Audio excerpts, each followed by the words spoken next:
Let's get started. Story number 1. It started when Daniel moved into the old house on Hollow Creek Road. It was the kind of house that had history etched into its walls, the kind of place that neighbors avoided talking about too much. He wasn't superstitious. He didn't believe in ghosts or curses. To him, it was just an old creaky house that needed some repairs. The first week was uneventful. The house made the usual noises, wood settling, pipes knocking, but nothing that couldn't be explained. It wasn't until the second week that things started happening. It began with small things. His keys would be in a different place than where he left them. The cabinet doors in the kitchen would be slightly open in the morning. Then the knocking started. At first, it was faint, just a gentle tap, tap in the middle of the night. He assumed it was the wind or the old house shifting. But then it grew louder, more persistent. It always came from the same spot, the basement door. One night, after waking up to another round of knocking, he decided to investigate. He took a flashlight, bracing himself against the chill that crept through the house, and descended the basement stairs. The air down there was thick, damp, carrying the scent of earth and mold. The basement was mostly empty, just an old wooden workbench and some forgotten furniture draped in white sheets. He walked the perimeter, shining his flashlight into the dark corners. Nothing seemed out of place, but as he turned to go back upstairs, he heard it. A whisper. It was so soft he almost thought he imagined it. A breath of sound, barely audible. Daniel froze. His heart hammered in his chest. He stood still, flashlight shaking in his grip. He didn't move. He didn't breathe. He just listened. Silence. He swallowed hard and forced himself to walk up the stairs, closing the basement door behind him. Maybe he was just tired. Maybe his mind was playing tricks on him. But then the knocking got worse. One night, it came louder than ever before, so forceful that the basement door rattled on its hinges. It was 3 sharp knocks, boom, boom, boom, like someone was on the other side, demanding to be let out. Daniel sat up in bed, heart pounding. This wasn't the wind. This wasn't the house settling. Something was knocking. Gathering his courage, he crept down the hallway and stopped in front of the basement door. He pressed his ear against it. Nothing. He reached for the doorknob. His fingers barely grazed it when... bang! The door shook violently. He stumbled back, his breath coming in short gasps. He wasn't alone in this house. He didn't sleep that night. The next day, he called his friend Eric, who was the kind of guy who never turned down an opportunity to prove ghosts weren't real. When Eric arrived, he laughed at Daniel's story. "It's probably an animal stuck down there," Eric said, knocking on the basement door. "Or your pipes making weird noises." Daniel hesitated before unlocking the door. The two of them stepped into the basement, flashlights sweeping the room. Dust motes floated in the light, undisturbed. Nothing looked out of place. Then Eric noticed something. "Dude, what's this?" He pointed at the far wall where the concrete had a strange, discolored patch. It was darker than the rest, the paint slightly bubbled. Eric tapped on it and the sound was off. Hollow. There was space behind it. Daniel's stomach twisted. Something was behind that wall. Eric, always the skeptic, grabbed a crowbar from the workbench. "Let's open it up." Daniel wasn't so sure, but he didn't stop him. Eric wedged the crowbar in and pulled. The old plaster cracked, crumbling onto the floor. And then the smell hit them. It was foul, rotting, like something long dead. Eric gagged, stepping back, but the damage was already done. A small hole gaped in the wall, just large enough for them to see inside. Bones. Not animal bones. Human. Daniel stumbled back, his mind screaming at him to run. But Eric, as always, had to look closer. He shined his flashlight into the hole. Holy shit. There were more than just bones. There was something else. A figure, crouched in the darkness. A woman, or what was left of her. Her face was hollow, stretched over bone. Her eyes, those empty sockets, seemed to lock onto Eric. And then she moved. A shudder ran through her decayed body as she slowly turned her head toward them. A whisper, dry as dead leaves, slithered through the hole. "Let me out," Eric screamed. Daniel grabbed him by the arm, yanking him toward the stairs. They didn't stop running until they were outside, gasping for breath in the cool night air. Neither of them spoke for a long time. The police came the next morning. They found what was left of the woman's remains buried behind the wall. She had been there for decades. A missing person, never found. Murdered and sealed away. But that wasn't the worst part. The officer investigating the case pulled Daniel aside before leaving. His face was pale, his hands trembling slightly as he flipped through his notebook. The medical examiner says she's been dead for at least 40 years, Daniel nodded. He already figured as much. The officer hesitated. Then he said, "The problem is her fingernails." Daniel frowned. "What about them?" "They were broken, worn down, like she'd been clawing at the inside of the wall." Daniel felt his stomach drop. She wasn't dead when they put her in there. That night, Daniel packed a bag and left the house. He never returned, but sometimes in the dead of night, he still dreams of it. The knocking, the whisper, and the voice, always the same. "Let me out." Story the end. Story number 2. Here's a terrifying, realistic ghost story for you. When Lisa and Mark found the old farmhouse, it seemed like fate. Tucked away in a quiet town in upstate New York, it was everything they wanted. A fresh start away from the chaos of the city, a place to raise their daughter, Hannah. The house was old, built in the late 1800s, but sturdy. It needed work, sure, but they were willing to put in the effort. The price was surprisingly low for such a large property, but the real estate agent shrugged when Lisa asked about it. "Just an old house. People prefer modern builds these days," she had said. That first week was filled with unpacking and excitement. Hannah, a quiet 6-year-old with a love for dolls, had fallen in love with the house immediately. "It's like a fairy tale," she had whispered to Lisa as they explored the attic, filled with forgotten trunks and dusty furniture. Lisa had smiled, though something about the attic made her uneasy. The air felt heavy up there, stale and unmoving, like it had been trapped for a century. Then the noises started. At first, Lisa convinced herself it was just the house settling. Old wood creaked, pipes groaned. But then she began to notice a pattern, always at 3:12 a.m., a soft, rhythmic knocking. It came from the walls, sometimes the ceiling. Never frantic, never hurried, just 3 slow knocks. Then silence. Mark brushed it off, half asleep, whenever Lisa shook him awake to listen. "It's an old house, babe. You knew it would make noises." But Lisa felt it was something more. Then Hannah started talking to someone. Lisa first noticed it one afternoon while folding laundry. She heard her daughter giggling in the next room. "Who are you talking to, honey?" Hannah looked up from her dolls, her big brown eyes bright. "My friend." Lisa's stomach twisted. "What friend?" Hannah pointed toward the corner of the room, an empty corner. Lisa laughed uneasily. "Oh? What's her name?" Hannah's face lit up. "Abby." Lisa forced a smile. Imaginary friends weren't uncommon. She had read somewhere that children made them up as a way of processing emotions. Maybe the move had been harder on Hannah than they thought. Still, something about it felt wrong. That night, Lisa couldn't sleep. She tossed and turned until just past 3 a.m. The knocking came again. 3 slow knocks. Lisa sat up, heart pounding. This time, it sounded closer. It wasn't coming from the walls. It was coming from inside Hannah's room. Lisa bolted out of bed, nearly tripping over herself as she rushed down the hallway. She pushed Hannah's door open, breath held tight in her throat. Her daughter was sitting up in bed, staring at the closet. "Honey?" Lisa whispered. Hannah turned her head slowly, her face unreadable in the dim light. "She wants to come out," she said. Lisa's stomach clenched. "Who?" Hannah didn't answer. She just laid back down, pulling the blanket over her head. Lisa stood frozen for a long moment, staring at the closet.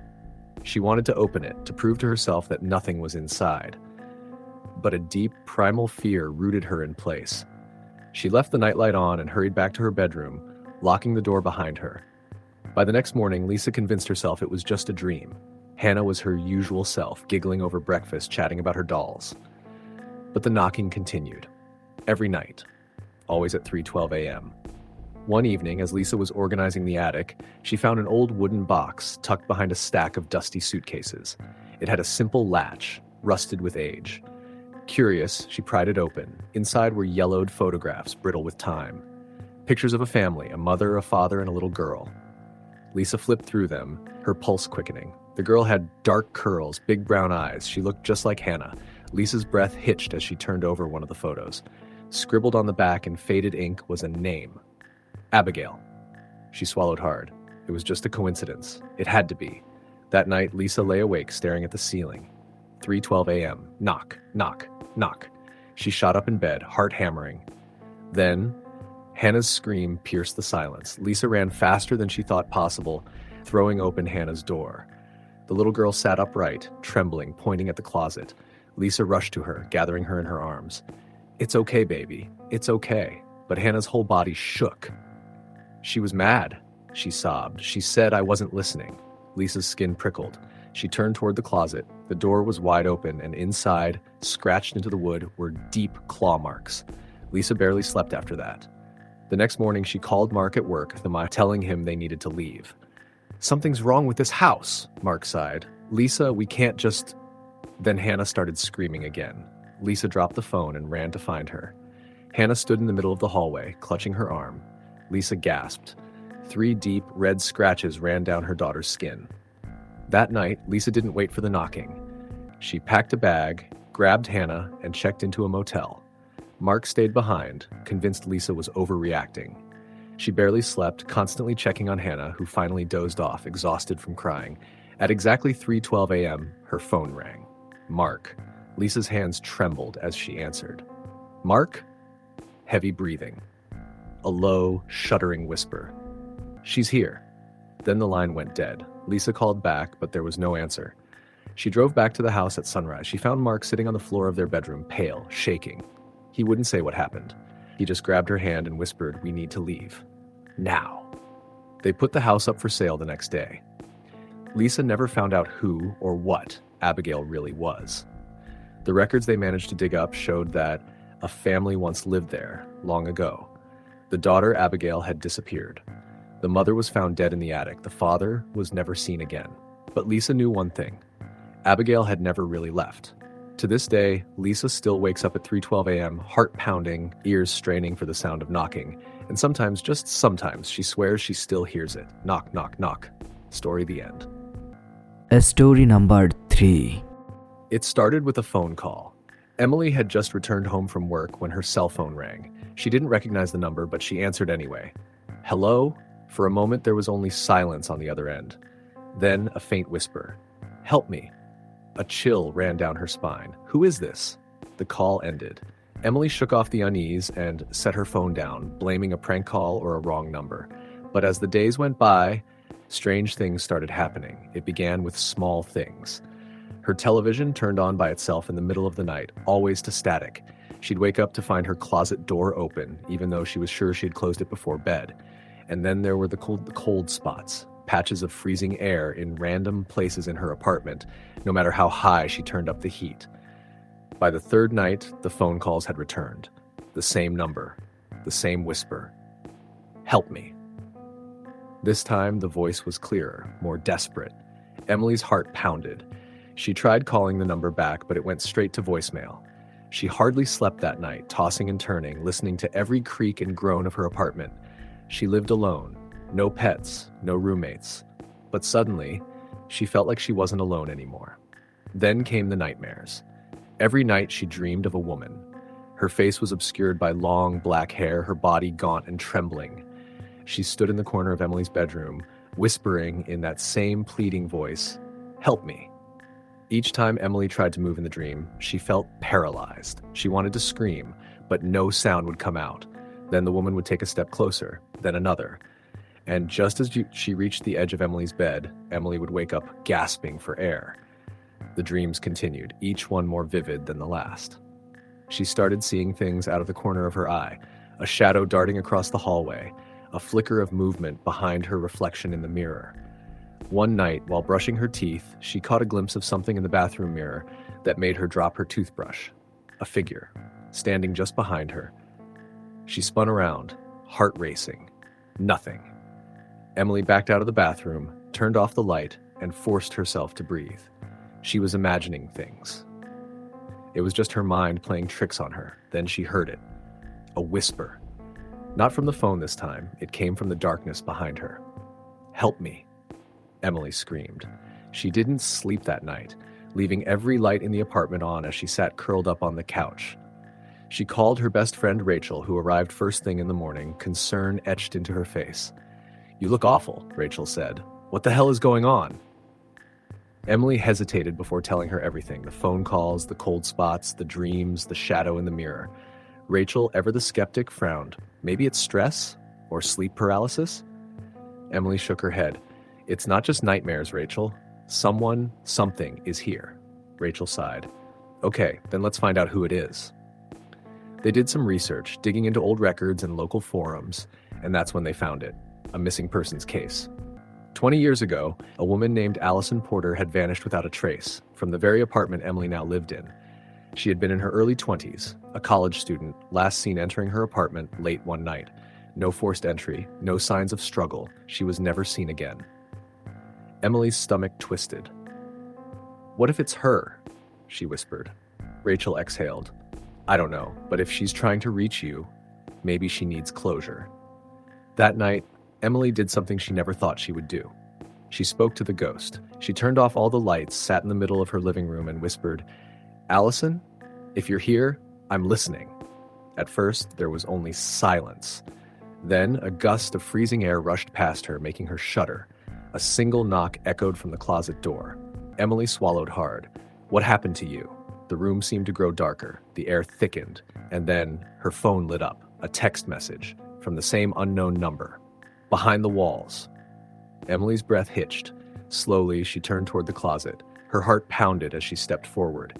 The doorknob felt ice cold under her fingers. She pulled the door open. Empty. Just coats and storage boxes. But something didn't feel right. She reached out and pressed her hand against the back wall. It felt hollow. Emily grabbed a flashlight and shined it along the edges. That's when she saw it. Faint, nearly invisible, against the painted wood. A seam. Rachel arrived 20 minutes later with tools. Together they pried away at the false wall, the wood splintering under their efforts. And then, behind the plaster, a space. A hidden crawl space no more than a few feet deep. The air that seeped out was rancid, thick with decay. And inside, wrapped in brittle fabric, were bones. Human remains. Emily staggered back, hand covering her mouth. The police came, the apartment complex was swarmed with investigators, and soon the truth was revealed. Allison Porter had never left her apartment. She had been murdered and sealed inside the walls. The case reopened. The landlord at the time, now an old man, was questioned. Evidence pointed to him. He had been the last to see Allison alive. He was arrested within days. Emily moved out immediately. But even after she left, she still dreamed of Allison. Only this time, the woman wasn't whispering, "Help me." She was smiling. And then, one night, Emily received one last text from the unknown number. Thank you. The number was disconnected when she tried to call back. Emily never heard from her again, but she never forgot. And every time she walks past a darkened hallway or hears an unexplained creak in a quiet house, she wonders, how many more are still waiting to be found? Story the end. Story number 4. The house on Hollow Creek Road was never supposed to be their forever home.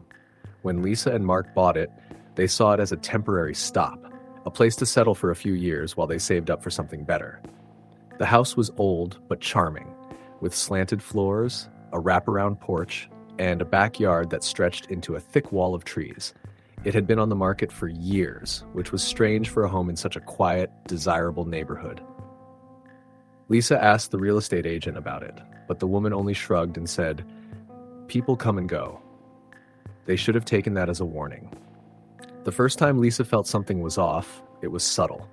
A misplaced book, a chair slightly pulled away from the table, the bedroom door open when she knew she had closed it. At first, she blamed Mark, but he always insisted he hadn't touched anything. Then came the noises. Faint at first, like distant knocking behind the walls, the occasional creak of footsteps in the hallway. One night, as they lay in bed, Lisa woke up to the sound of soft humming. A woman's voice, gentle and sad. She nudged Mark. "Do you hear that?" He grumbled, half asleep. Lisa strained her ears. The humming was coming from inside the house. She slid out of bed and stepped into the hallway. The air was heavy, thick with something she couldn't explain. She followed the sound down the stairs, her bare feet silent against the wood. The humming stopped. Lisa stood in the living room, heart pounding, staring into the dark. Nothing. She turned to go back upstairs. Then she heard it, a whisper, right behind her. A sharp breath, the unmistakable sound of a voice. Lisa bolted back to the bedroom, slamming the door behind her. The next morning she told Mark. He laughed it off. "Old houses make noise," he said, but Lisa knew what she heard. A week later, things escalated. Mark was in the basement, fixing a leaky pipe. Lisa was in the kitchen, chopping vegetables for dinner. She heard his footsteps coming up the stairs. "Hey, babe," she said without turning around. "I think we should call a plumber. That pipe's getting worse." Silence. She turned, expecting to see Mark standing there. The stairs were empty. Mark? No answer. Her stomach twisted. Slowly, she walked to the basement door and peered down. Mark was still there, crouched by the pipe. He hadn't come upstairs. A chill ran down Lisa's spine. She backed away, forcing herself to breathe. That night, she barely slept. The next day, Mark admitted something that made her blood run cold. "Lisa, I had a weird dream last night," he said hesitantly. Lisa's throat tightened. "What kind of dream?" He ran a hand through his hair, looking embarrassed. "I don't know. I thought I woke up, but I couldn't move. It felt like something was in the room, standing over me." Lisa's heart pounded. "Did you see it?" Mark hesitated, then shook his head. "No, but I felt it, right there, breathing." He swallowed hard. "I tried to call out to you, but I couldn't speak. And then..." He stopped, rubbing his arms as if suddenly cold. "What?" Lisa pressed. "Then it whispered something in my ear." Lisa's skin prickled. "What did it say?" Mark met her eyes, and for the first time since they moved in, he looked truly scared. "Get out!" They didn't get out. They should have. One night, Lisa woke up to the feeling of the blankets being pulled off her, not yanked, just slowly, deliberately sliding down. She gasped, grabbing at them, but they were still. Mark groaned beside her, shifting in his sleep. Lisa turned onto her side, facing the bedroom door. Her breath caught in her throat. The door was open. She knew they had closed it before bed, and in the darkness of the hallway, a shape. A figure. Tall, unmoving, watching. Lisa's body went rigid. She wanted to scream, but no sound came out. The figure took a step forward. Lisa finally found her voice. She shook Mark violently. "Mark, wake up!" He shot up, alarmed. "What? What's wrong?" Lisa's eyes darted to the doorway. It was empty. The figure was gone. They left the lights on that night. The next day, Lisa researched the house's history. What she found made her blood run cold. The house had once belonged to a woman named Eleanor Finch. She had lived there alone after her husband left her in 1936. The neighbors rarely saw her. One night, she vanished. Weeks later, police searched the house. They found nothing. No sign of a struggle, no forced entry. It was as if she had simply disappeared. Lisa dug deeper, scrolling through old news archives. She found an old newspaper clipping with a grainy photo of Eleanor. Her stomach dropped. She recognized the face. It was the same face she had seen, just for a moment, in the darkness of the hallway. That night, Lisa and Mark decided to leave. They packed their bags, booked a motel, and planned to return for the rest of their belongings in the morning. But the house wasn't ready to let them go. As Lisa zipped up her suitcase, something caught her eye. The mirror above the dresser. At first, she thought it was her own reflection. Then the reflection moved. Lisa froze.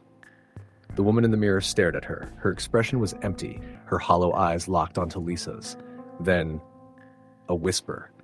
So soft it felt like it was inside her head. "You can't leave." Lisa screamed. Mark ran into the room just as the mirror shattered. They left that night. A week later, they put the house up for sale. They never spoke about what happened. They never returned. But sometimes, late at night, Lisa wakes up with a start.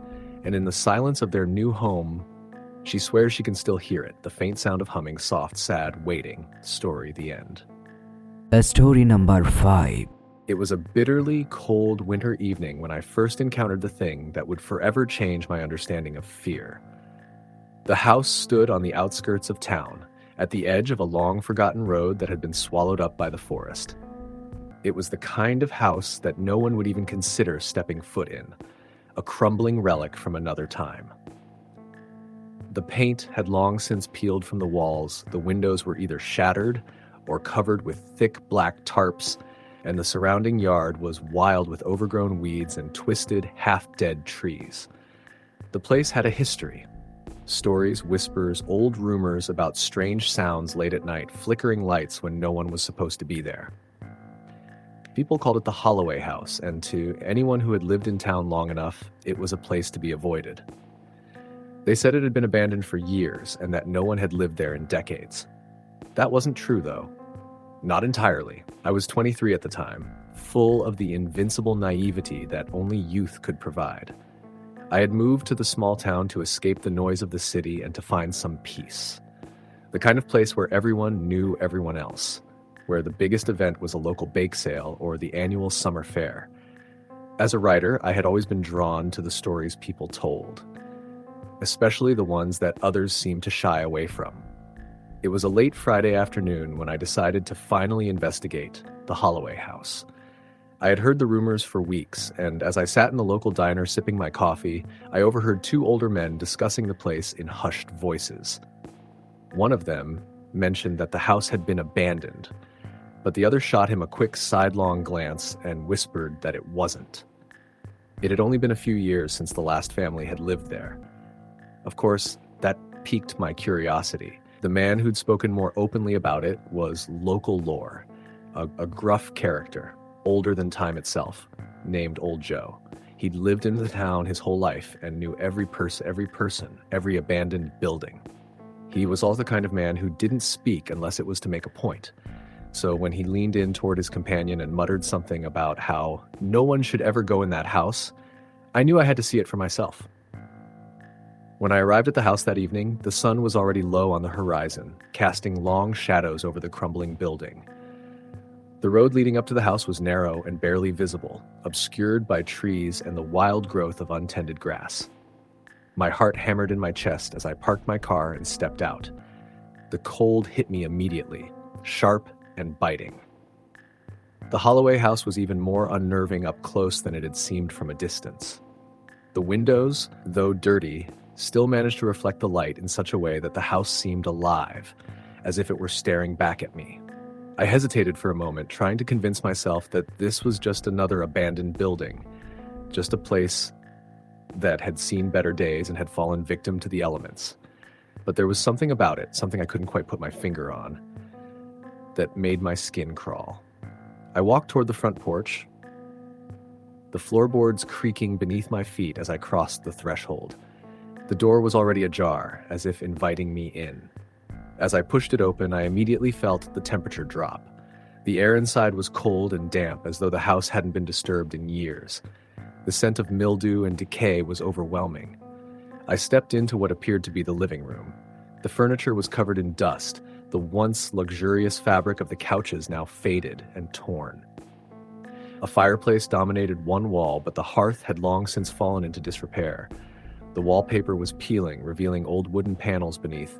It felt as though time had simply stopped here, as if the house had been abandoned in the middle of some quiet, forgotten life. I moved deeper into the house, my footsteps echoing in the silence. The house felt empty, utterly empty, except for a heaviness in the air that seemed to linger, pressing down on me with each step I took.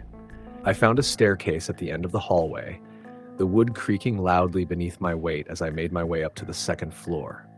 There was a small landing at the top with doors leading off in every direction. One door at the far end of the hallway was slightly ajar, and it caught my attention. It seemed to pull me toward it as if the room beyond was calling me. I pushed the door open and stepped inside.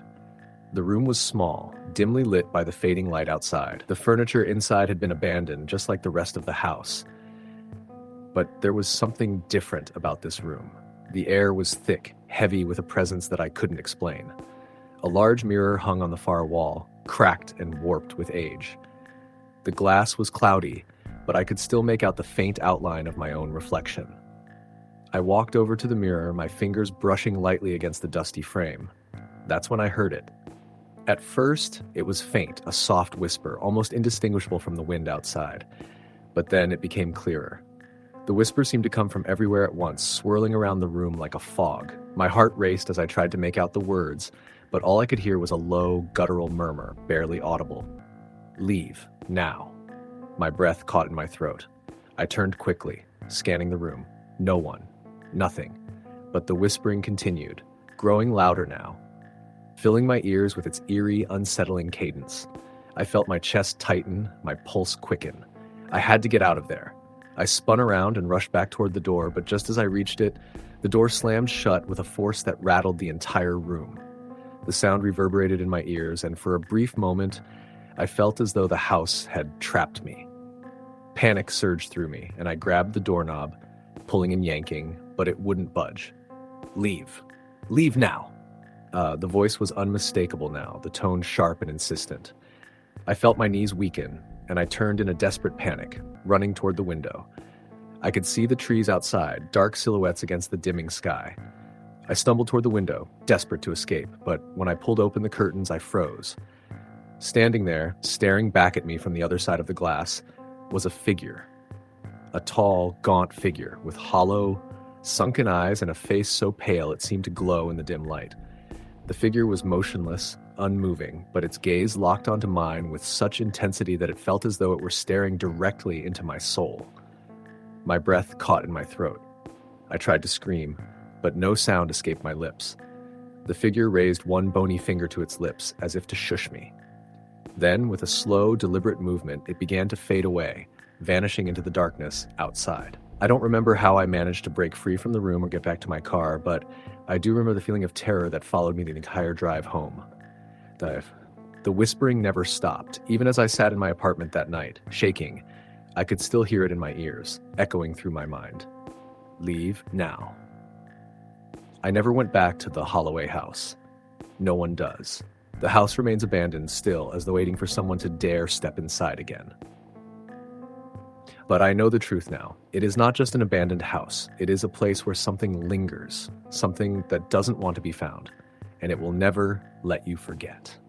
Story the end. Story number 6. The first time I heard about the Carter house, I was working late at the local cafe. It was one of those small, sleepy towns where everyone knew everyone, and the most exciting thing that happened all week was a new person moving into the neighborhood. But even in such a place, there were rumors. And the Carter house, an old Victorian-style mansion that sat at the end of Oak Lane, was the subject of most of them. I hadn't thought much about it until a few months ago when I overheard a conversation between two of the regulars at the cafe, Sarah and Martin. They were sitting in their usual booth by the window, sipping their coffee, when Sarah mentioned the house. "You ever heard the stories about the Carter house?" Sarah asked in a low voice, her eyes scanning the street outside. Martin chuckled, shaking his head. "Ah, the Carter house. Old stories, Sarah. Everybody knows those. The house is just a dump now. Nobody's lived there in years." "Yeah, but it wasn't always like that," she replied, lowering her voice even more. "There's something not right about it. People say it's haunted." Martin raised an eyebrow, but Sarah wasn't done. "I've seen things," she whispered, glancing around. "Weird things. I don't go near it anymore. After what happened to Lily." I was instantly curious. Lily was a girl from town who had vanished a few years ago, but no one ever really talked about her disappearance. It was like a wound that had never healed, and the town was afraid to even acknowledge it. I sat there, pretending not to listen, but my mind was racing. I couldn't resist asking, "What happened to Lily?" Sarah looked at me for a long moment, then leaned forward, lowering her voice even further. "Lily went into that house. She was with some friends, and they dared her to go inside. She didn't come back for hours, and when they found her, well, let's just say she wasn't the same." Martin scoffed, clearly uncomfortable. "That's enough, Sarah. You're just feeding into the old ghost stories." But Sarah wasn't deterred. "I'm telling you, Martin, there's something in that house. Something evil. I don't care what anyone says, that place is cursed." Later that night, I couldn't shake the thought of the Carter house from my mind. It was too easy to dismiss as local superstition. But then again, what if there was some truth to it? The idea of a haunted house fascinated me, and as a writer, I couldn't resist investigating further. It didn't hurt that the Carter house was only a few blocks from my apartment. The next evening, I decided to check it out. Armed with nothing but my phone and a flashlight, I made my way down Oak Lane. The wind howled through the trees, and the night was colder than I had expected. The houses on Oak Lane were old but well-maintained, their yards trimmed and neat. But as I neared the Carter house, the atmosphere changed. The house loomed ahead, dark and imposing. Its windows were like hollow eyes staring into the night, and the wrought iron fence that surrounded the property was rusted and broken in places. The lawn was overgrown, the grass unkempt and wild, almost as though the house itself had been abandoned by time. There was a sense of stillness in the air, like the world outside had forgotten this place. I hesitated for a moment, standing at the gate. I could feel a strange pull, an urge to go inside. But there was also fear, a deep, gut-wrenching fear that made my heart race. I wasn't sure why I felt so compelled to enter. It was as if something inside was waiting for me. I pushed open the gate, which creaked loudly, and walked up the path to the front door. The house looked abandoned, no lights, no signs of life. But something about it felt off. I shone my flashlight on the door, and it slowly creaked open, as if inviting me inside. I stepped in, my breath caught in my throat. The air was thick, heavy with dust and neglect. The floorboards groaned under my weight as I explored the dimly lit hallway.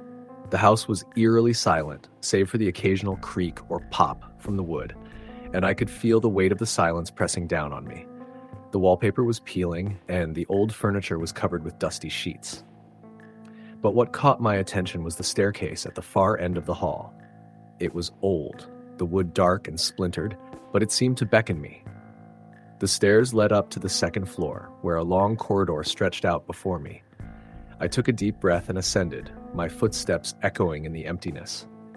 At the top of the stairs, the hallway was just as dark and neglected as the rest of the house. The air smelled of mildew and decay. But there was something else, a faint, bitter odor that I couldn't quite place. I moved toward the room at the end of the hall, the door slightly ajar. As I pushed the door open, a sudden chill swept over me, and my breath fogged up in front of me. The room was dimly lit by moonlight filtering through the grime-covered windows.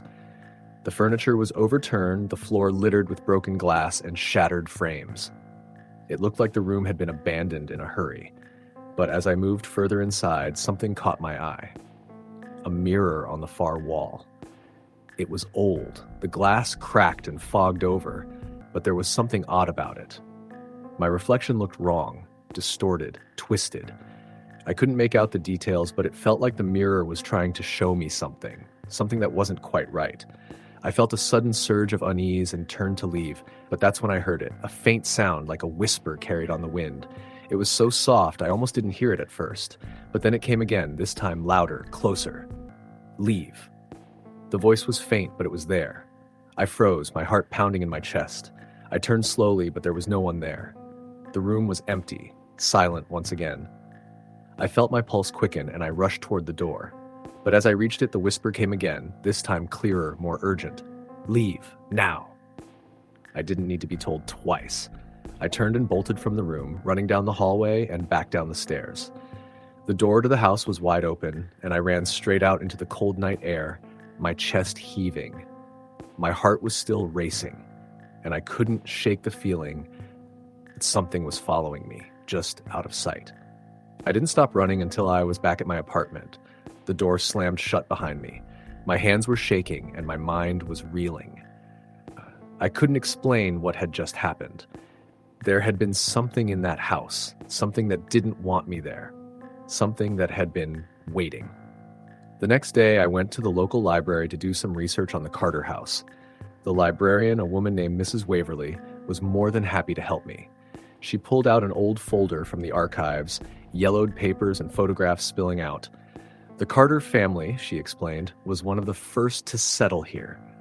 They were well known in the town, but things took a turn when their daughter, Margaret, disappeared. I flipped through the papers as she spoke, finding old photographs of the family. Margaret Carter was a beautiful young woman, her smile bright and full of life. But the further I read, the darker the story became. Margaret had been just 18 when she vanished. Her parents had claimed she'd gone out for a walk one night and never returned. A search party had combed the town and the woods surrounding it for days, but no trace of her was ever found. Some said she had run away, others claimed she had been taken. But the most disturbing part of the story was the strange occurrences that began after her disappearance. The house was said to be haunted. People claimed to hear footsteps when no one was there. Doors would slam shut for no reason, and whispers could be heard in the dead of night. I read through the rest of the articles, but there was no mention of what happened to Lily or why Sarah had been so terrified. But I didn't need to know more. I knew now what had happened. The Carter house was not just abandoned. It was cursed. It was haunted by the spirit of Margaret Carter, still searching for something, still waiting. I haven't returned to the Carter house. No one in town ever does. Some say the house has been abandoned for good, but I know better. The house is still there, waiting for the next person to dare step inside, and when they do, the whispers will begin again. Story the end. Story number 7.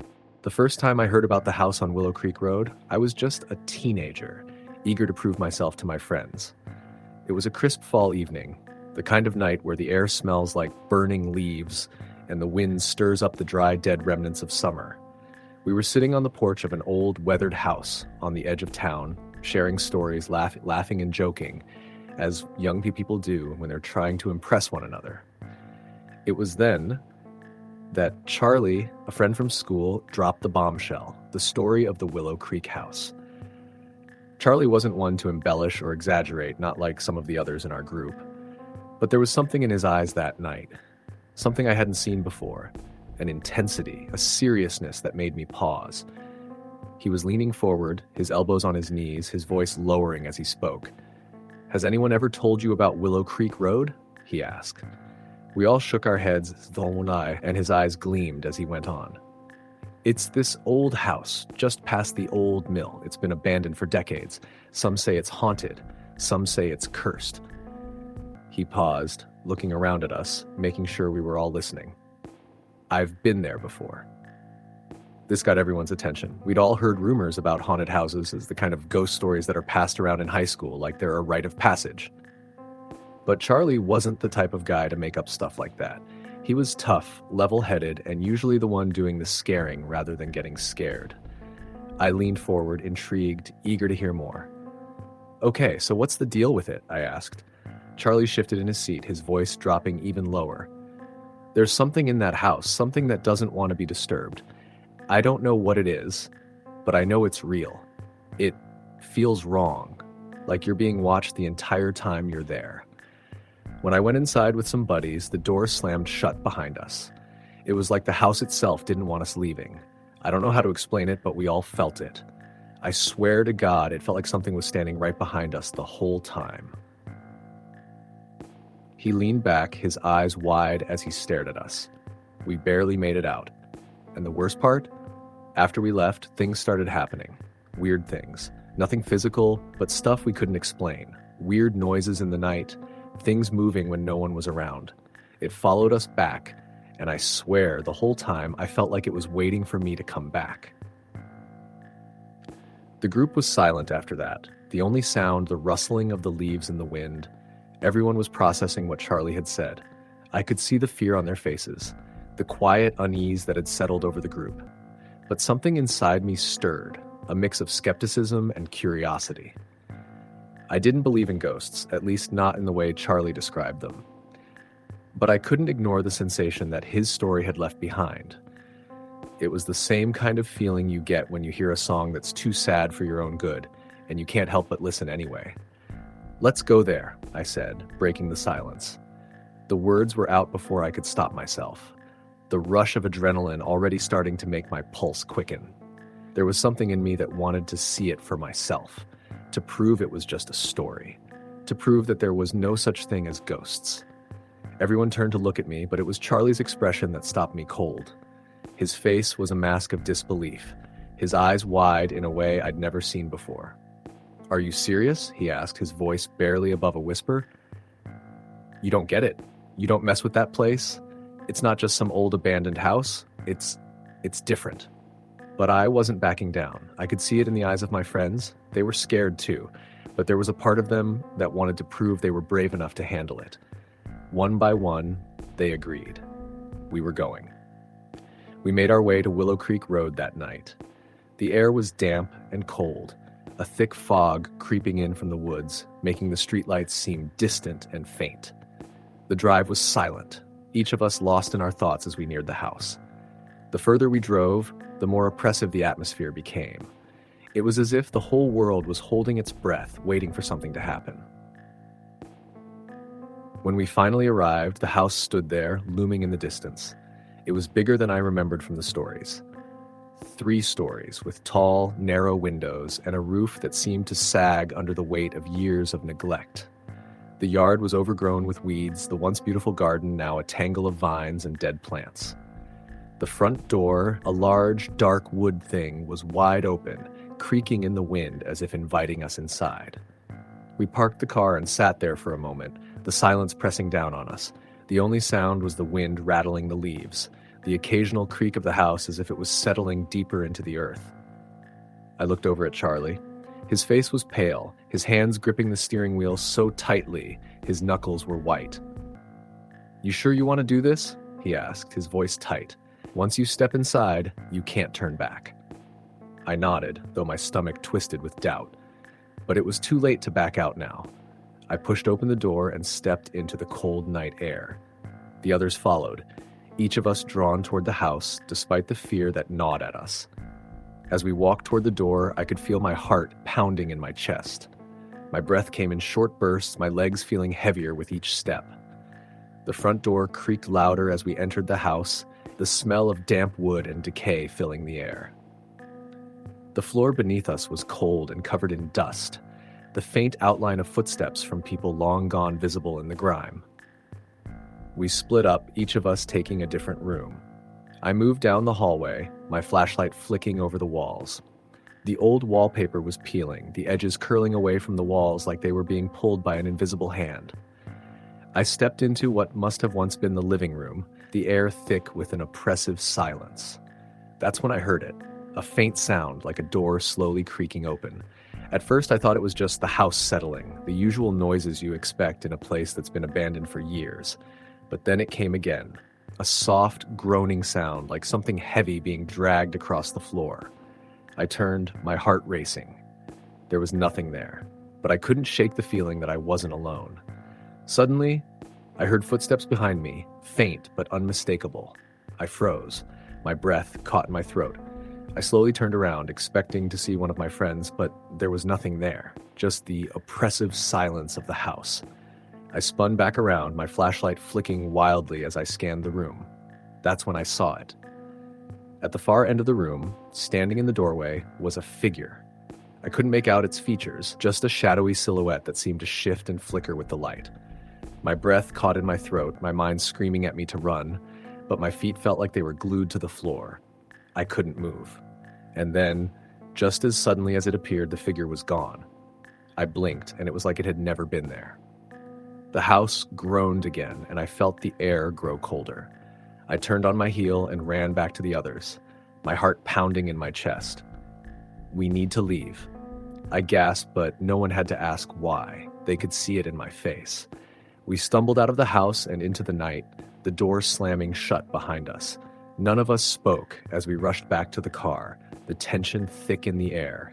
I could feel the eyes of the house on me, watching from the windows. We didn't talk about it after that night. We all knew what we had seen, and none of us were eager to return. The house on Willow Creek Road remains empty, its doors wide open, waiting for the next group of curious souls. I don't know what's inside, but I know this. Whatever it is, it's waiting, and I'm not going back to find out. Story the end. Story number 8. It was one of those restless nights when the air outside seemed too still, too thick, and the darkness outside pressed a little too hard against the walls of my apartment. I had lived in the same building for years, an old, creaky place on the edge of town that I had grown fond of. The faded wallpaper, the narrow hallways, and the squeaky floorboards had all become part of the routine. But there was something different about tonight. It started with the light. I had just gotten into bed after a long day at work, exhausted and ready to sleep. The apartment was dark, save for the faint glow of the street light outside filtering through the curtains. As I was about to close my eyes, I saw it. Just a flicker of light in the corner of my vision, like a shadow passing too quickly to identify. I froze, staring into the darkness, waiting for my eyes to adjust. Nothing. Shaking my head, I chalked it up to exhaustion. Maybe the wind was making the tree branches sway, casting shadows across my room. But just as I was about to turn over and settle back into the covers, the flicker came again. This time more pronounced, a soft glow, like a flashlight turned on in the hallway outside my door. My heart skipped. No one should have been in the building at this hour. Everyone I knew had their own lives, their own routines. I lived alone, and it had always been peaceful. too peaceful. I cautiously swung my legs over the side of the bed, feeling a chill run down my spine. Slowly, I crept toward the door, my bare feet cold against the wooden floor. My hand trembled as I reached for the doorknob, the quiet of the apartment pressing down on me like a weight. Opening the door, I stepped out into the hallway. The light flickered again, and I instinctively took a few cautious steps forward, heart pounding in my chest. The building was silent, unnaturally silent. My neighbors were usually up late watching TV, or at least making noise, but tonight there was nothing. The air smelled musty, like old wood and dust, and I felt a sudden unease creeping over me, crawling up my spine. I stepped closer to the source of the light. It was coming from the end of the hallway, where there was a narrow staircase leading up to the attic. The door at the top of the stairs was ajar, just a crack, and there was no mistaking it. This was where the light was coming from. The attic had always been an eerie place. I'd never been up there, and the idea of it gave me an uneasy feeling. The old building had creaks and groans, but the attic had always felt different. The kind of place where things seemed to move on their own, where shadows played tricks on your eyes. The kind of place where you could almost hear whispers if you listened closely enough. I stood frozen at the bottom of the stairs, my mind racing. I was supposed to be alone, but someone had been in the attic. And that light, it was impossible to ignore. There was a faint buzzing in my ears, a dull throb in the back of my skull. I couldn't tell if it was my own fear or if something else was in the air, something that didn't belong. The longer I stood there, the more the atmosphere seemed to close in on me, like the walls were pushing in. I took a step forward, my foot landing with a soft thud on the creaky wooden stairs. The light flickered again, and for a moment I considered retreating, locking myself in my apartment and pretending this hadn't happened. But the pull was too strong. I couldn't just ignore it. I had to know what was happening. Another step, then another. With each movement, the light grew brighter, more insistent. My breath quickened, and I could feel my pulse in my throat. By the time I reached the top of the stairs, the door was wide open. The attic was dark except for the pale, flickering light coming from somewhere deep within. I stood at the threshold, looking into the room.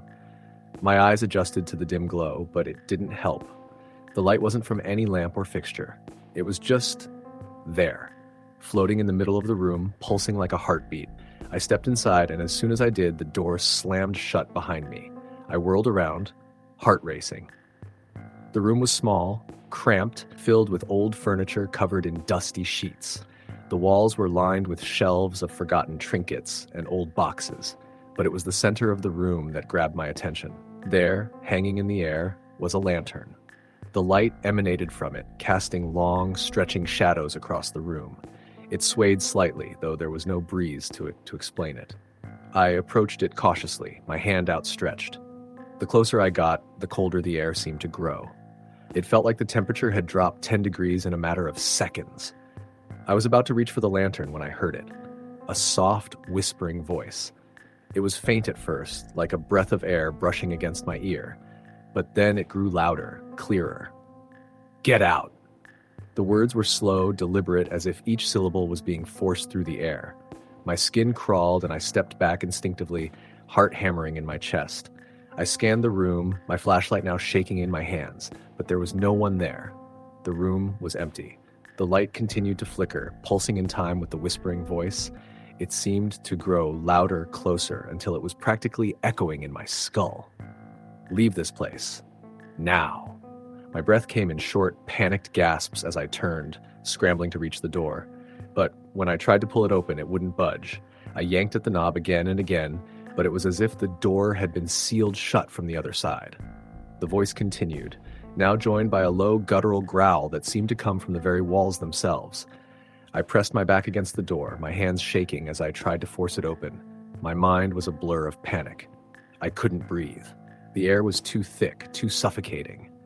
Then, without warning, the light in the lantern surged, blinding in its intensity.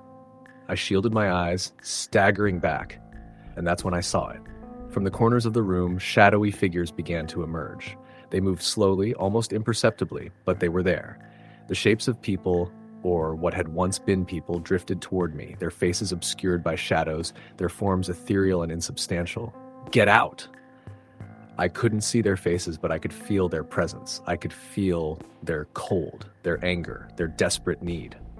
The air grew heavier with each passing second, as if the very building itself was alive, suffocating me. Finally, with a burst of adrenaline, I shoved the door open with all my strength. It flew open, and I tumbled into the hallway, gasping for air. I slammed the door shut behind me, heart pounding in my ears. I didn't look back. I didn't dare to. I ran, not stopping until I was back in my apartment, where I locked every window, every door. My hands were still shaking as I tried to process what had just happened. I couldn't make sense of it, couldn't explain the coldness, the voices, the shadows. I never went back to that attic again. For weeks, I thought I might have imagined it all. Maybe I'd just been tired, maybe the stress had gotten to me. But then, late one night, I saw it again, that same flickering light just for a moment through the cracks in the door. And the whispers came again. Get out. It's been weeks since that night, but I haven't been able to sleep. I can feel it, whatever it is, watching me, waiting for me. The air in my apartment is colder now, no matter how high I turn up the heat. The shadows linger longer, and sometimes I hear that soft, whispering voice echoing from somewhere deep within the walls. I don't know what happened that night or what I unleashed when I stepped into that attic, but I know this: whatever it was, it's not finished with me. It's still here, and I can't escape it. Story the end. Story number 9. I had always considered myself a skeptic when it came to the supernatural. Ghosts, spirits, things that go bump in the night. Those were just stories, nothing more than products of overactive imaginations or the result of old houses settling and making noises. I was, by nature, a logical person, and I like to keep things grounded in reality. But there are experiences that change your perspective, events that don't fit neatly into any logical explanation, and what happened to me in that house on Pine Street was one of those things. It's a story that I still can't fully explain, and it still haunts me to this day. It all started when I moved into the old house on Pine Street. I had been looking for a place to rent for a while, and when I came across this one, I was immediately intrigued. The rent was cheap, far cheaper than anything else in the area, and the house itself had a certain charm to it. It was an old Victorian, weathered by time, but still standing strong, with large windows that let in plenty of sunlight and a beautiful wraparound porch that I could already picture myself sitting on during summer evenings. The landlord, a man named Mr. Thompson, was friendly enough when I met him. He was an older gentleman in his late 70s, with graying hair and a hunched back. He lived a few blocks away and insisted on doing everything by the book, which I appreciated. The house had been vacant for a while, and Mr. Thompson told me that it had been in his family for generations. He was looking for someone who would take care of it, as the place had a lot of history. I didn't think much of it at the time, but he made one comment that I remember to this day. This house has seen a lot. It has a way of showing you things. Just be careful when you start hearing things that aren't there. I laughed it off, assuming he was just being quirky. But looking back, I should have listened. The first few days were uneventful. The house felt cold at first, but it was nothing I couldn't handle. It had an old, musty smell, the kind you expect from a house that's been sitting empty for too long, but it wasn't unpleasant. I spent my days unpacking and arranging furniture, getting settled into my new home. It was peaceful, almost too peaceful, and I began to grow attached to the quiet solitude that the house offered. It was on the 4th night that things began to change. I had just finished dinner and was sitting in the living room reading a book when I heard it, a soft thud coming from upstairs. At first, I dismissed it. Old houses creak and groan, right? I had heard similar sounds before.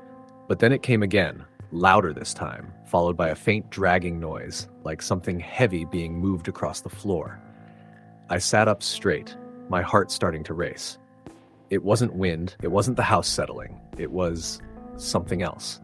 My mind immediately began to race, trying to find a logical explanation. Maybe the neighbors' kids were playing, or perhaps there was some kind of animal in the attic. But the longer I sat there, the more unsettled I felt. The sounds continued, growing more distinct. Thud, drag, thud, drag. I stood up, my feet cold against the hardwood floors, and walked toward the stairs. I knew I had to check. It could have been anything, but that nagging feeling in the pit of my stomach told me that it wasn't something I could ignore. I reached the bottom of the stairs and hesitated. I couldn't shake the feeling that something wasn't right. The house felt colder now, a chill creeping into the air that hadn't been there before. Slowly, I climbed the stairs, each step creaking under my weight. The dragging sound had stopped, replaced by an eerie silence. I reached the top of the stairs and stood there for a moment, listening. The hallway stretched out before me, the rooms dark and still. I slowly made my way down the hallway toward the guest bedroom, where I thought the noise had come from. The door was cracked open, just a sliver, and I pushed it open with a hesitant hand. The room was empty. Nothing had been disturbed. The bed was made, the windows closed. Nothing out of the ordinary. I let out a sigh of relief and stepped back into the hallway, wondering if my mind had been playing tricks on me. But as I turned to walk back toward the stairs, I saw something that made my blood run cold. There, at the far end of the hallway, in the shadow of the attic door, was a figure. It was standing perfectly still, just out of the light from the hallway, but I could make out the shape of a person. A tall figure, dressed in something dark, though the details were hard to make out. I froze, my heart hammering in my chest. It was too still, too silent, and it was too wrong. I blinked, and when I looked again, the figure was gone. I rushed down the stairs, my breath coming in short gasps, my mind racing. I had to have been imagining things. It was just a trick of the light, or maybe some odd shadow from the house. But when I reached the living room and turned to face the stairs again, I felt something in my gut that told me I hadn't been imagining anything at all. That night, I couldn't sleep. Every creak of the house, every whisper of wind seemed magnified in the silence. I lay in bed staring at the ceiling, waiting for the sounds to start again. But nothing happened. The house felt almost too quiet, like it was holding its breath. I eventually drifted off to sleep, but the sense of unease never fully left me. The next day, I decided to call Mr. Thompson. Maybe he could explain the noises, or at least reassure me that I wasn't going crazy. He answered the phone on the third ring, and when I told him about the strange sounds, he was quiet for a long time. Too long. "You're hearing them, aren't you?" he finally said, his voice low and steady. "The noises, the dragging, the thuds, they come, usually after a few nights. It's the house. It's been through a lot, you see. People have died there. Strange things happen when a place holds so much history. Sometimes the past refuses to stay buried." I asked him to explain what he meant, but he quickly changed the subject, telling me it was best not to worry too much. "You'll get used to it," he said. "The house has a way of showing you things. Just don't let it scare you too much." I didn't know what to make of his cryptic words, but I couldn't shake the feeling that there was something he wasn't telling me. That night after I hung up, I couldn't stop thinking about what he had said. The past, history, and the way the house seemed to hold on to it all. As the days went on, the noises continued, growing more frequent and more distinct. But it wasn't just the sounds that bothered me, it was the feeling, an overwhelming sense of being watched, a presence in the house that I couldn't escape. It was as if the walls themselves were closing in on me, and no matter where I went, there was always a feeling of someone or something just behind me. One evening, after returning from work, I found the attic door wide open. I knew I had closed it before I left, I was certain of it, but there it was, standing ajar, an invitation to whatever waited within. I stood there for a moment, staring at the darkened stairs that led up to the attic, and then, almost against my will, I walked toward it. I climbed the stairs slowly, my footsteps echoing in the silence. The air grew colder the higher I climbed, and I felt an intense pressure in my chest as if the weight of the house was pressing down on me. When I reached the top, I hesitated, the door creaking softly as I pushed it open. The attic was empty, just like the last time I had checked. But the air was different now. It was thick, heavy, filled with an unnatural stillness. I stepped inside, and that's when I saw it. At the far end of the attic, there was a trunk. It was old, weathered, and covered in dust, but it was the only thing in the room that looked out of place. My curiosity got the better of me, and I approached it slowly, my hand trembling as I reached for the latch. As soon as I opened the trunk, I felt the temperature in the room drop even further, as if a cold breeze had swept through the room. Inside the trunk, there was nothing but a collection of old, tattered clothes and some faded photographs. But it was the photographs that caught my eye. They were of people I didn't recognize, their faces obscured by time, their eyes distant and hollow. And then I saw it.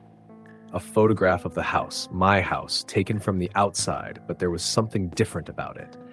The house in the picture was older, more decrepit, but what struck me the most was the figure standing in front of it. It was the same figure I had seen in the hallway. I dropped the photograph, my hands shaking, and stumbled backward. The room seemed to close in on me, the walls pressing tight. And I heard it again. The dragging sound, louder this time, coming from behind me. I turned around, but there was nothing there. I didn't stay in that house much longer. After that night, I couldn't ignore the feeling that something was watching me, waiting for me. I packed up and left without a second thought, never looking back. To this day, I don't know what happened in that house, or what I disturbed when I opened that trunk. But one thing is certain, there is something in that house, something that refuses to let go of the past. And I don't think I'll ever be able to explain it. Story the end. Story number 10. It started with a single knock.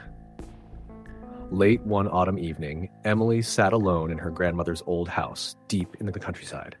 The house had been in the family for generations, a towering Victorian relic filled with antique furniture, faded portraits, and the scent of aged wood. When her grandmother passed away 6 months ago, the house was left to Emily. Though she had spent many childhood summers here, she never considered living in it, until financial struggles made it her only option. The first few nights were uneventful. The air inside was heavy with the past, but nothing unusual happened. That changed on the fourth night. A soft knock came from inside the walls. She was sitting in the living room, curled up with a book and a cup of tea, when she heard it. A dull, deliberate tap coming from the wall near the fireplace. It was so faint that at first she thought she imagined it. Then it came again. Knock, knock. Her breath hitched. She set her book down and stood, listening intently. The house was old, and old houses made noises, wood shifting, pipes settling, but this was different. The knocks were rhythmic, intentional. Emily approached the wall and pressed her palm against the faded wallpaper. Nothing. Shaking her head, she tried to brush it off and went to bed. That night, she dreamed of the attic. In the dream, she was climbing the narrow staircase that led to the sealed-off attic space, her feet heavy, her breath quick. The air grew colder with each step. A voice whispered her name, so close to her ear she could feel the warmth of breath against her skin. Just as she reached for the attic door, she woke up gasping. Her bedroom was freezing. The next day, she explored the house, trying to rationalize the noises. The attic door was locked, just as she remembered. She hadn't been up there in years, and there was no reason to go now. Still, the dream lingered in her mind like a warning. That evening, the knocking returned. Louder this time. Knock. Knock. Knock. Emily's heart pounded as she traced the sound to its source. It wasn't coming from the wall this time. It was coming from the old wooden closet near the stairs. The closet door, which she was sure had been shut, stood open an inch. With a deep breath, she approached, gripping the handle. The hinges groaned as she pulled it open fully. Nothing. Just coats and shoes, a few old boxes. But the air inside smelled different, damp and earthy like freshly turned soil. A sudden, overwhelming sense of dread crawled up her spine. That night, Emily barely slept. The house was silent, but the silence was heavy, like the house itself was listening. Then the nightmares started. Each night, she dreamed of the attic. In the dream, she stood in the middle of the room, surrounded by old trunks and dust-covered furniture. Something was behind her, lurking just out of sight. A presence, dark, heavy, watching. She could hear its breathing. And then, the worst part, the whisper, "You let me out." She woke up in a cold sweat, her throat raw from screaming. The days blurred together, a mix of exhaustion and unease. Emily tried to tell herself it was stress, grief, the house playing tricks on her. But then things started moving. She'd leave a book on the coffee table, only to find it on the kitchen counter. The bathroom light, which she always turned off, would be on when she woke up. And the closet door, always open. The knocking intensified, no longer just at night. It followed her from room to room, growing louder, more impatient. Then, one evening, as she sat trembling in the living room, she saw it. A shadow just outside the doorway. It was tall, hunched, its edges flickering like it was struggling to hold its form. No features, no eyes, just darkness. It moved toward her, silent, gliding. Emily scrambled back, knocking over her chair. The thing stopped at the threshold as if bound by some invisible force. For a moment, they stood locked in a terrible stillness. Then it spoke. A whisper, barely audible. The attic. Emily's blood turned to ice. Something inside her snapped. She couldn't live like this, couldn't endure another night of torment. If the attic was the key, she had to face it. With shaking hands, she grabbed a flashlight and made her way to the attic door. It was still locked. She hesitated, every instinct screaming at her to run. But she had to know. She found the old key in a drawer in the study. Taking a deep breath, she unlocked the attic and pulled the door open. A wave of freezing air hit her. Dust swirled in the beam of her flashlight as she climbed the stairs, heart-hammering. The attic was just as she remembered, cramped, filled with old furniture and forgotten belongings. But something was different. The floor in the center of the room was disturbed. The dust, thick everywhere else, had been swept away. Kneeling, Emily ran her fingers over the wood. It felt loose. She pried at the floorboards, heart in her throat. After a moment of struggle, one came free, revealing a hollow space beneath. Inside, she found a bundle wrapped in rotting cloth. The smell was unbearable, a mix of decay and damp earth. With trembling hands, she peeled the fabric away and screamed. A skull, small, child-sized. The realization hit her like a physical blow. Someone had hidden a body here, a child, and their spirit had been trapped, knocking, whispering, begging to be found. Emily's stomach lurched. She had to get out, had to call the police. But as she turned, she felt it, icy fingers wrapping around her wrist, a whisper in her ear, "You found me." The flashlight flickered and died. The darkness swallowed her scream. They found Emily the next morning, curled up in the attic corner, trembling, unable to speak. The remains were recovered, the bones dating back nearly a century. The child had been buried alive, sealed beneath the floor by someone long dead. Emily never returned to the house. But sometimes on cold autumn nights, when the wind howls through the trees, neighbors swear they hear it, a soft, rhythmic knocking. Knock, knock, knock. Story the end.